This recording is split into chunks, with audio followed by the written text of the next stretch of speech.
And a very good morning, everyone. I am Lisa Lord, and this is a media briefing to deal with Barbados' preparedness if we do have any potential outbreak of the African swine fever. We will be addressed by the Minister of Agriculture and Food Security, the Honorable Indar Weir, the Senior Veterinary Officer and Head of the Veterinary Services Department, Dr. Mark Trotman, and the Chief Agricultural Officer, Ms. Keely Holder, is also present to answer any questions. We will go first to Minister Weir. Thank you. Good morning. Thank you, Lisa. Good morning, Barbadians at home and abroad. Good morning to all of our stakeholders and international stakeholders. Pleasant good morning to my Permanent Secretary, Acting, Mr. Michael Wason, Deputy Permanent Secretary, Cheryl Morris-Keat, Chief Agricultural Officer, Keely Holder, and Senior Veterinary Officer, Dr. Mark Trotman. I've come this morning to speak to you about the outbreak of African swine fever. There has been a reported outbreak in Dominican Republic, and this outbreak was reported to the OIE on July 29th, 2021. Having heard about the outbreak and making sure that Barbados is placed in a state of readiness, we at the Ministry of Agriculture and Food Security had a meeting with our stakeholders to make sure that we bring everybody on board. And with the Senior Veterinary Officer and the Chief Agricultural Officer and the rest of the team, we got together and prepared a readiness program that puts Barbados in a position to respond should there be an outbreak of the African swine fever in Barbados. I wish to state for the records, however, that inasmuch as this outbreak is in the Dominican Republic, and this is the first that we've had in the Americas since the 1970s, we are still not in a position where we are totally impacted by it. But we have to prepare ourselves, because once it's in the Americas, then there's every likelihood that it can be moved throughout the region. And the entire region must now mobilize in order that we can protect the livestock subsector and make sure that we prepare Barbadians and put the resilience in place to be able to mitigate any likelihood of an outbreak in Barbados. If there's one thing that I can define Barbadians by, I would have to use the word resilience, because we have had to endure a lot since 2020, when we have been dealing with the first case of COVID-19 in Barbados. But even before 2020, we as a government came to power, where we have had to restore an economy, and we've had to bring back resilience to this economy by stabilizing all sectors across the economy. And in as much as there has been disruption, particularly in our tourism sector, which evidently has impacted all other sectors, we have been able to retain the stability in agriculture to the extent that in the last financial year and the last measuring period by the Central Bank of Barbados, we've been able to see growth in the agricultural sector. But nothing is guaranteed and nothing is forever.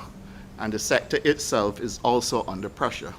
And in as much as we are doing our best to make sure that we stabilize the sector, we will be forever impacted by events that will continue to challenge us.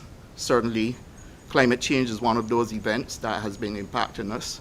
And I've spoken on more than one occasion about continuous droughts that has been affecting our crop farmers, and equally about floods that have been affecting our crop farmers. And of course, there are livestock farmers who have been reeling under pressure as it relates to increase in prices of feed, increase in price of water, and certainly the challenges of getting produce to market.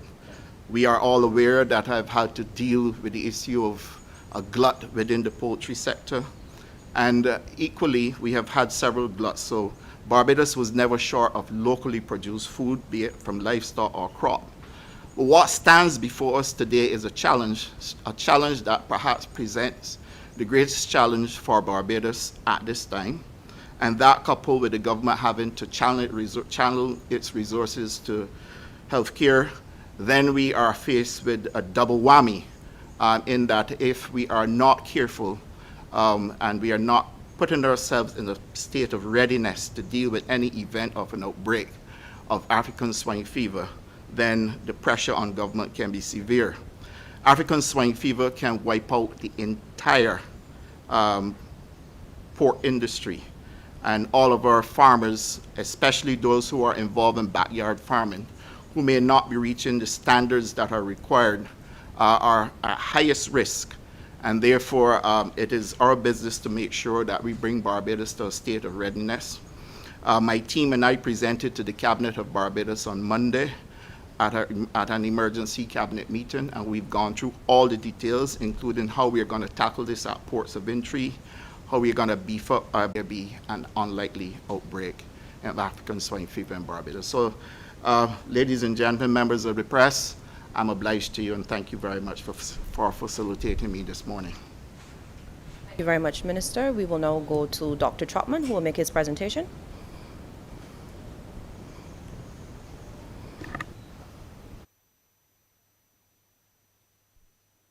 Thank you very much, and thank you very much. Now, African swine fever is a highly infectious, highly dangerous disease that has spread over the past couple of years all across the world. Up until very recently, the Americas was the only region, only global region that was spared its effects. It has wreaked havoc in many of the countries that it has infected, not only in terms of the killing of the pigs, but also the economic backlash from loss of trade markets, loss of income to farmers, etc.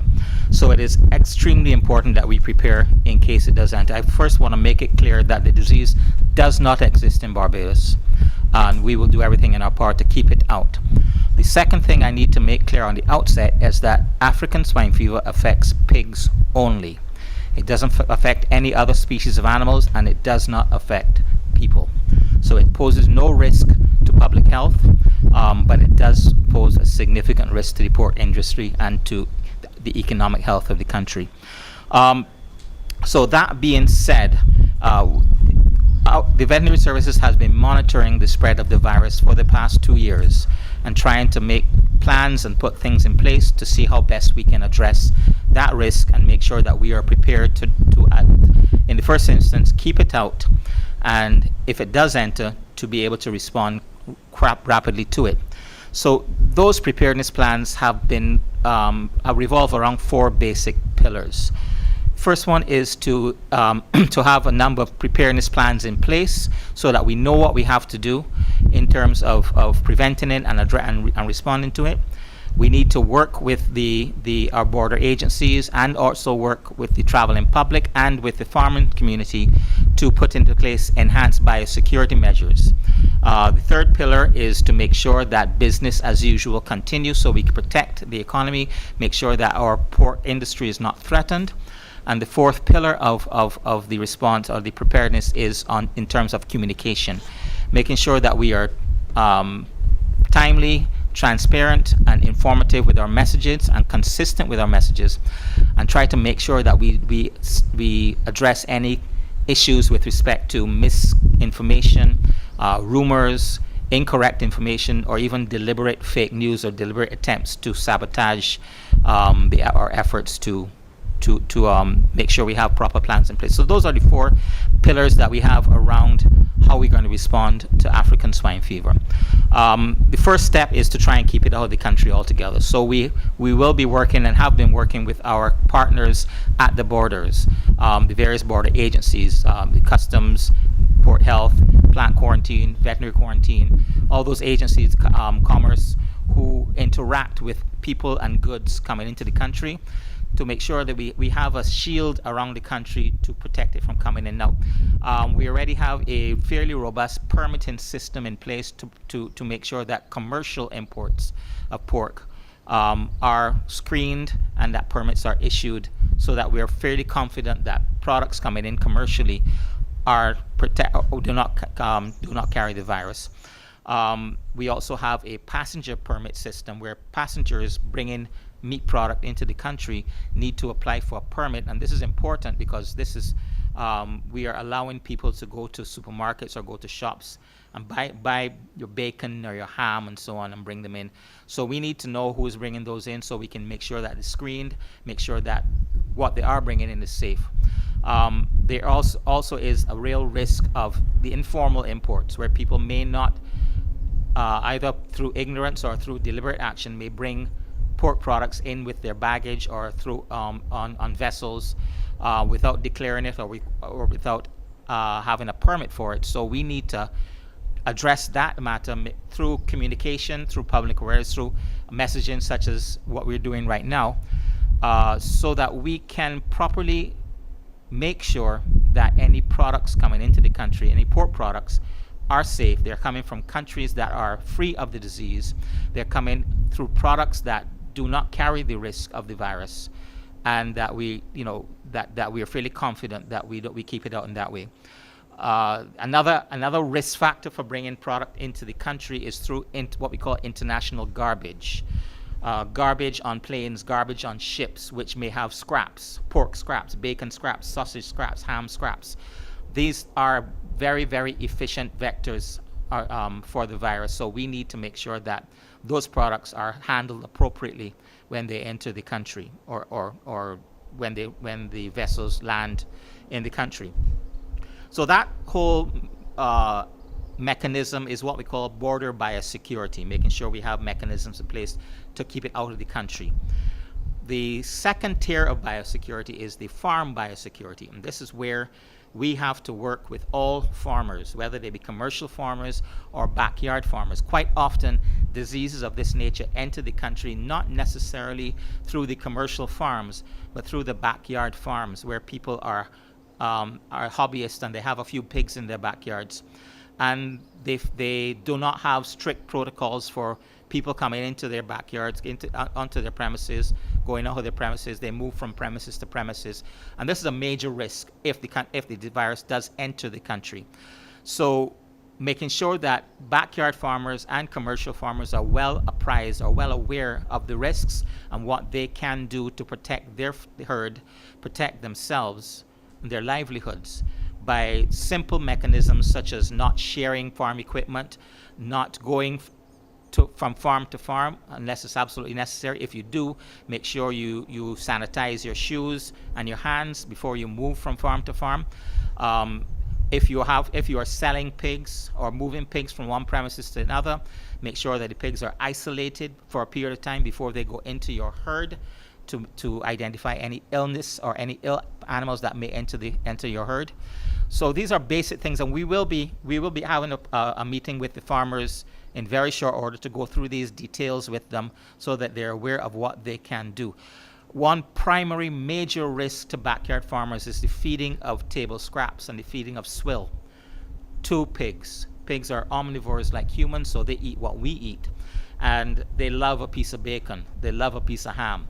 That is one of the worst things you can feed the pigs in this environment, because that can potentially have the virus in it. The virus is resistant to simple cooking methods such as smoking and curing and pickling. So hams, sausages, salamis, those are very much susceptible to being vectors for the virus. Making sure that we keep business going is important. Of course, one of the first, it's almost a knee-jerk reaction that once you hear about an animal disease, sales drop. People are scared. People are worried about the product. So we need to make sure that the farmers and the industry is well apprised of the progression of the disease, well apprised of the risks, so that we at the veterinary services, we will be continue to monitor the movement of the virus, and we place controls over imports, so that any country that declares the presence of the virus, we will immediately put mechanisms in place to protect our industry. But we also need to make sure that we advocate on the safety of the local pork. As long as the virus is not in the country, first of all, there is no cause for concern. There's no reason to stop eating pork. Or even if the virus is in the country, obviously any infected farm will be dealt with, and pork from that farm will not get onto the market. But if pork, even if the virus is present, pork is safe to eat.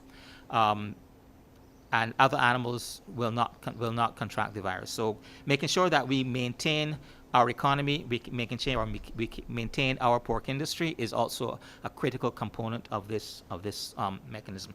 I referred before about communication and making sure that we keep a good handle, making sure that all the messages that go out are consistent, are timely, are transparent. We don't keep anything back. And also that we address any rumors, any false rumors, or any deliberate attempts to warp the messages that are going out. We have seen how fake news and misinformation can really, really damage the efforts to control any outbreak of anything. And this is no different. So we need to make sure that we have a good, strong communication mechanism to deal with that. We are working assiduously to make sure that we have the capacity to rapidly diagnose the disease, detect it quickly, diagnose it effectively, and respond very quickly should the outbreak comes. So we'll continue to work on this as any further developments. We will make sure that the public is apprised of anything that is important for them to know. If you are traveling, if you are anybody that is bringing any meat products in with them, then make sure they have a permit. We will handle the rest. Make sure they come to the veterinary service and get a permit to bring any products. We'll let you know what products you can bring in. Thank you. Thank you very much, Dr. Trotman. As we go now to members of the media, I would just like to ask members of the media to introduce themselves and the media house they represent before posing their questions, and also to remind you that the Chief Agricultural Officer is also here to answer any questions you may have. Hello, good morning. Yes, go ahead. Sharia Brathwaite here from the Nation newspaper. I would just like to get an idea of how big the pork industry is so we could get an idea of what is at stake. Do you guys have an idea of how many registered pork producers there are, and an idea of how many carcasses, the quantity of carcasses we produce annually? How big the pork industry is so we could get an idea of what is at stake. Do you guys have an idea of how many registered pork producers there are, and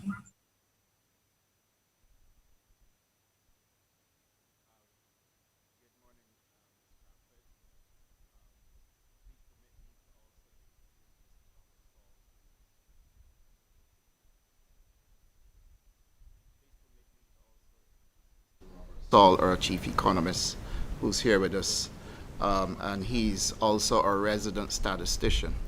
So, Mr. Saul, if you can provide Ms. Brathwaite with the answers to the question. Good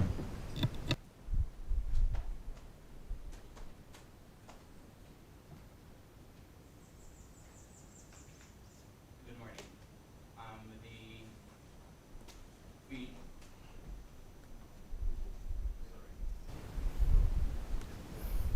Right. To answer your question, currently the production of pork carcasses is in the vicinity of 3,500 carcasses annually.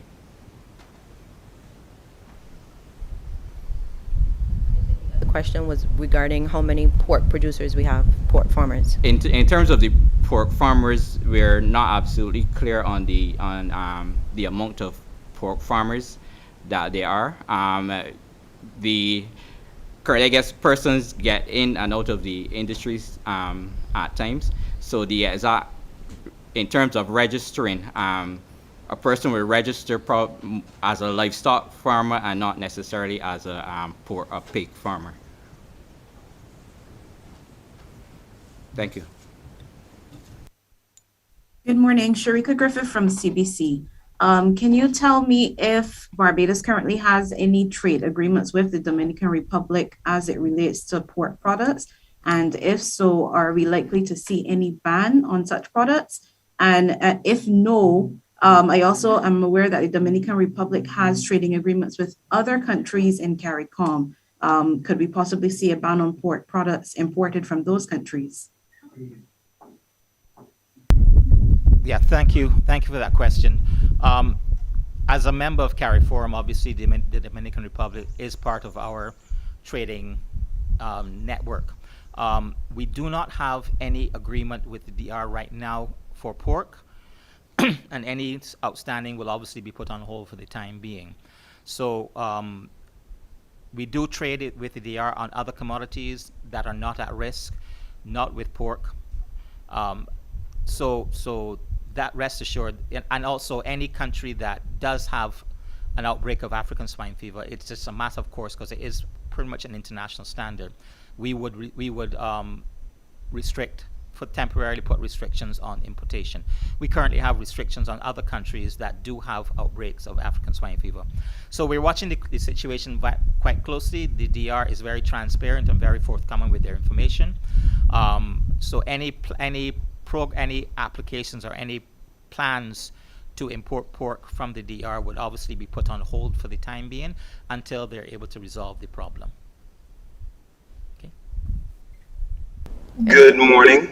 Kareem Smith from Barbados today. I just want to continue on from the question that Sharika was asking about CARICOM partners. I'm told that Jamaica is said to have a very close relationship with the Dominican Republic, and as a result, they have been placed on high alert. Is that enough, as far as the ministry is concerned, to warrant restrictions on at least pork products coming out of Jamaica? No, there's no indication, there's no reason to put restrictions on pork products from Jamaica. Jamaica follows, as Barbados does, the standards of the World Organization for Animal Health. Jamaica is actually a very active member of the OIE. And I am very confident that they have a very robust veterinary services, veterinary department, and a very robust system, import control systems, and I have a lot of confidence in their ability to do what they need to do, just as much as I have confidence in our ability to do so. I am in constant contact with the chief veterinary officers around the region, including the chief veterinary officer of Jamaica. We meet as a CARICOM group regularly, so any change in that would be obviously be very evident very quickly, but it would not be advisable, it would not be necessary to put restrictions on a country just because they, like we are, putting preventative measures to protect our space from entering. That would actually be counterproductive. Good morning again. My apologies. I do have a correction to the question in terms of the size of the industry. It's actually an average of 35,000 carcasses per year, and not 3,500. My apologies.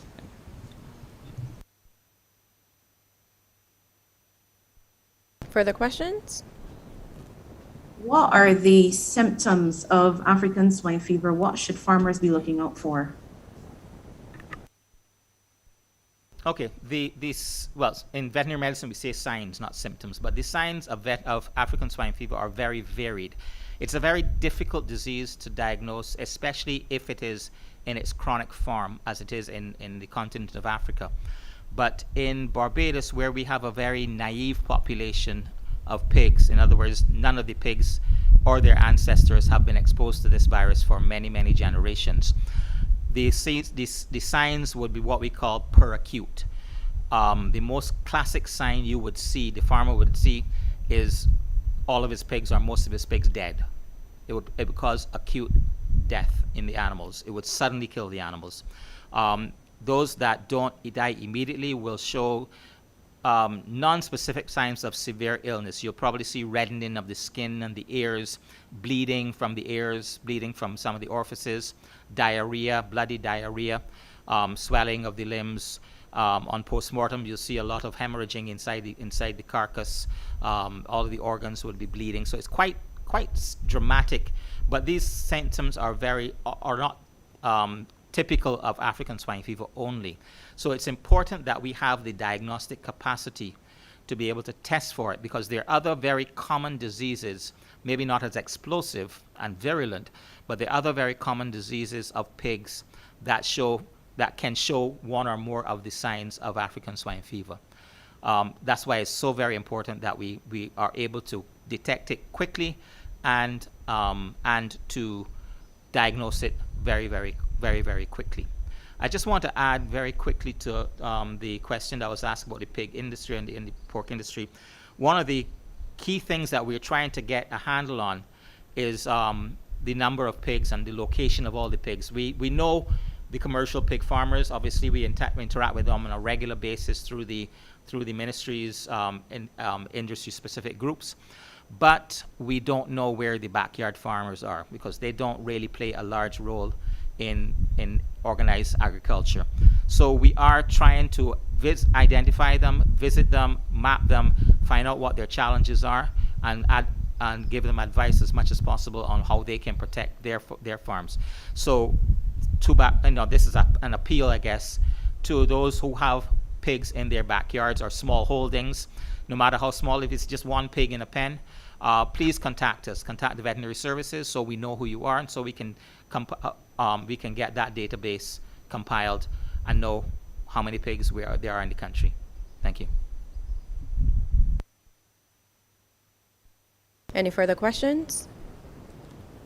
Yeah, I do have another question. It's not related directly to, well, it's not related at all to the African swine flu, but I believe is sufficiently in the public interest. Over the last few days, we would have had quite a bit of concern among the public about the rising price of poultry. And I'm told that earlier this week, or sometime recently at least, there was a meeting between ministry officials and the producers of feed, and some kind of an agreement was reached. Can the minister give some detail as to what that agreement is?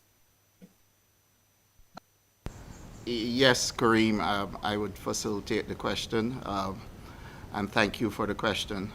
We met on Wednesday, and again, we met with all the stakeholders and Pinnacle as well.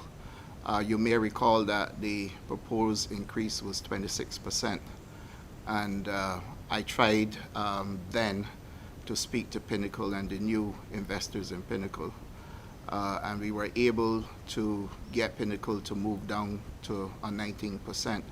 But the reality of it is that Pinnacle is a private entity that is also carrying increased costs of inputs, and as a support to the small farmers and the livestock subsector, because I don't want the focus of this to be on Pinnacle at all. Pinnacle is a private entity that is free to increase its prices. We as a government, we have a responsibility to the livestock subsector, and therefore anything we do is in support of the livestock farmers of Barbados, and that is where the focus is. The narrative has been around Pinnacle, and that is really not where my focus is at all. My focus is on the livestock farmers of Barbados. So given the fact that Pinnacle, as a business and private entity, considered increasing its prices, we determined as Cabinet that we needed to support our livestock farmers. And we were able then to work with Pinnacle to bring down the price further. So now the price is down to an average 11%. The government initially back in May had put in a price support for the small farmers to help them purchase their feed at a reduced price. And I want to keep the narrative this way because it's about getting the farmers the feed at a reduced price. And that support was by way of $2 million over 3 months to help the farmers purchase the feed at a lower price. And then we've come back now to do an assessment of the situation. Pinnacle has dropped to an average 11%. That means that some feed prices may go up by 3%, some by 5%, some by 8%, etc. And obviously some may go past 11%. And the government has then agreed to continue the support to the livestock farmers by way of helping them to defray the costs the increased costs in the feed for another 3 months. And we are looking at options then to come back to Cabinet to determine how we can look at a more sustainable approach towards protecting the livestock subsector, simply because we recognize the way the world is trending, everything is going upwards. And I must say to you that we all know that when it comes to increasing prices, and I've said this to the press at River Plantation in St. Philip last week, when it comes to increasing prices, is always, you know, you would find that it's flexible with the prices going up, but it's always sticky to get them come back down. And being cognizant of that, we're looking at programs and options that we can put in place to be able to assist the livestock subsector rather than a reliance on price support.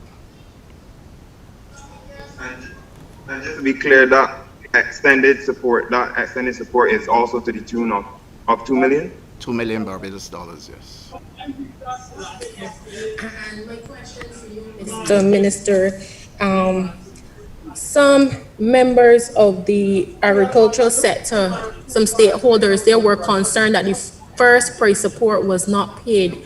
Can you give any surety that Pinnacle received the first price support payment? There's a payment mechanism for all of this, and we have made that very clear to Pinnacle. And the ministry also has to follow a fairly rigid process as well. All the feed that is sold by Pinnacle has to be reported. All that information has to be captured, reported to the ministry. The ministry then has to do an assessment of it. That assessment obviously then is shared with the Ministry of Finance, and then through the various warrants that are issued by the permanent secretary, we then access funding in order to be able to pay the supplier. What is important really for us is that we are putting in the price support for the farmers. Government will pay, but we have to follow the payment mechanism, because we can't just up and take money and pay without first putting a system in place that guarantees that we are paying for the feed that was sold. And since we are on the topic of the price increases, some of the dairy farmers had, expressed concern about their farm gate price. And given, as I said, the price increases, no, they wanted to know if they could get an update on the cess that was supposed to be introduced following the importation of the heifers in 2016.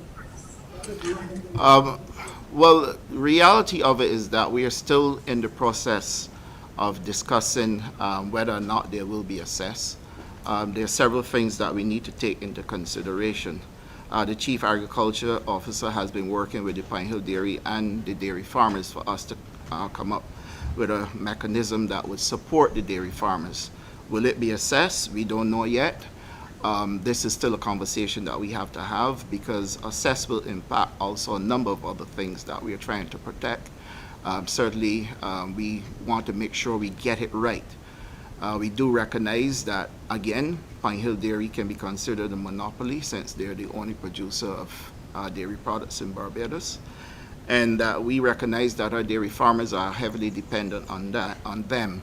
So we want a synergy that works, and I always try as minister to make sure that we can broker partnerships rather than leave the negotiating table at odds with each other. And that is the reason why we're still in conversation about what will really be the mechanism that we're going to put in place to support the dairy farmers. What I'll do is ask the Chief Agricultural Officer, Ms. Keely Holder, to bring you up to date in terms of where we're going with those conversations, and to address some of the things that we're looking at, so that we will determine if there will in fact be a cess or something else.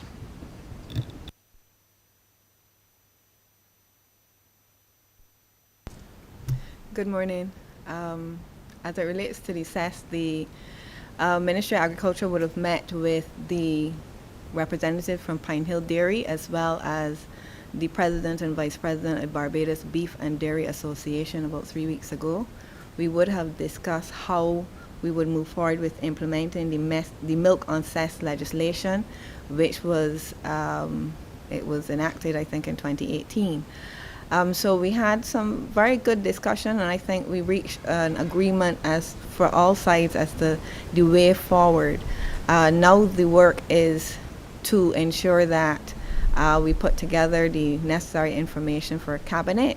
There's some legalese that we have to look at, which has slowed down a little bit our progress in this matter, but we do think that there is a good solution on the horizon, and once we have presented it to Cabinet and Cabinet has approved, then we'd be better in a position to share it with you. Are there any follow-up questions? I have another question, but again, it's off topic, like my colleague Kareem Smith. I just wanted to know if we can get an update on the sugar harvest this year and how Barbados, what did we produce? Ms. Bradford, I will be more than happy to give you an update, but similar to what I am doing now, I intend to do with the sugar industry. I'm to meet, first of all, with all the stakeholders this weekend. Equally, I want to meet with the Prime Minister of Barbados to discuss the sugar industry. And then, just like I'm doing here today, we will come back and have that conversation. If there are no further questions, Minister, would you have any closing comments?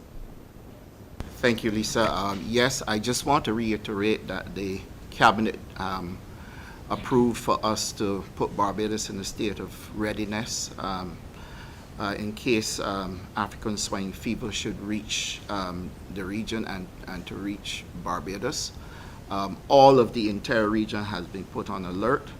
The Cabinet has agreed that a standing committee be established to address matters as they relate to laboratory equipment, so that we will have the equipment that we need in order to carry out the requisite tests that we may need to carry out.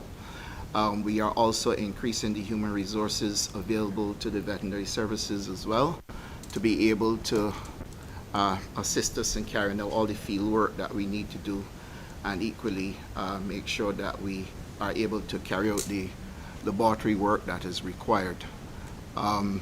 The public education program has pretty much started. Dr. Trotman is nodding, and we will continue to ramp up that program.